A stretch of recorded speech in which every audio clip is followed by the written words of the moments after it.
যন্ত্ৰণাত ছটফটাইছে ৰঙিয়াৰ এগৰাকী কিশোৰ কিশোৰজন নয়নজ্যোতি দাস দুৰাৰোগ্যত আক্ৰান্ত কিশোৰগৰাকীৰ পিতৃ-মাতৃৰ চিকিৎসাৰ বাবে নাই পৰ্যাপ্ত ধন সন্তানৰ চিকিৎসাৰ বাবে সৰ্বশান্ত হৈ দুৰ্ভগীয়া পিতৃ-মাতৃয়ে বিচাৰিছে চৰকাৰ তথা ৰাইজৰ সহাৰি আপোনাৰ মোৰ এধানি সহায়ে হয়তো কিশোৰগৰাকীক দিব পাৰে নতুন জীৱন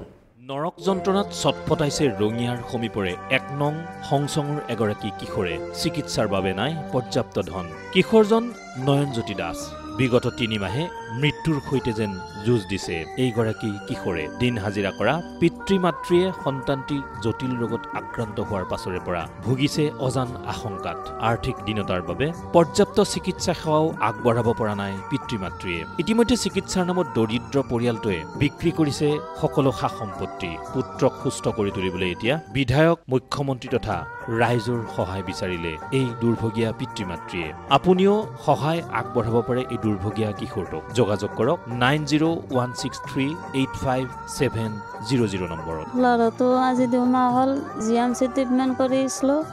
জিএমসি নিয়াৰ এক সপ্তাহ পিছতে ব্লাড কেন্সাৰ বুলি ধৰাত পৰে মোৰ কিবা কৰি ঘৰখন দিন হাজিৰা কৰি কেনে চলাইছিলো মোৰ ল'ৰা দুটা ডাঙৰ ল'ৰাটো এবাৰ মেট্ৰিক দিব মই লোন লৈ ল'ৰাটো ট্ৰিটমেন্ট কৰি আছো বৰ্তমান এনেকুৱা হৈছে আমাৰ আৰু অৱস্থা নাই ট্ৰিটমেন্ট কৰিবৰ কাৰণে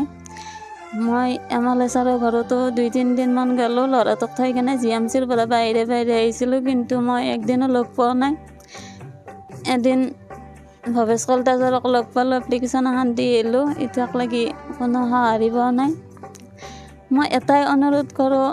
ভৱেশ কলিতা ছাৰ দিগন্ত কলিতা ছাৰে যাতে মোক অসমৰ মুখ্যমন্ত্ৰী ছাৰৰ লগত লগ কৰি দিয়ে সোনকালে যাতে মোক ফ্ৰী কৰি দিব পাৰে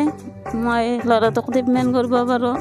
যদি মই লগ নাপাওঁ ট্ৰিটমেন্ট কৰিব নোৱাৰোঁ মই আৰু ল'ৰাটোক ট্ৰিটমেন্ট কৰিব নোৱাৰিম মোৰ হাতত এনেকুৱা হৈছে এতিয়াতো গাড়ী ভাড়াৰো সমস্যা হৈ আছে 2 মাহ হ'লে আয়ুষ্মানৰ পৰাই অলপ পাইছোঁ কিন্তু মানে কি বহুত মানুহ লাইন পাতি দেখিব লাগে ৰাতিপুৱা লাইন পাতিলে গধূলি হয় মই ট্ৰিটমেণ্টখিনি ভালকৈ কৰিব পৰা নাই RBSK কাৰ্ড বাচ্চাৰ কাৰণে ফ্ৰী হয় কিন্তু এইখনো লিংক হোৱা নাই কিহৰ কাৰণে হোৱা নাই মই গম নাপাওঁ মই আজিও গৈছিলোঁ RBSK কাৰ্ডখনৰ লাগি ফ্ৰী কৰিব পাৰোঁ নেকি কিন্তু আজিও নহ'ল আজিও মই ঘূৰি আহিলোঁ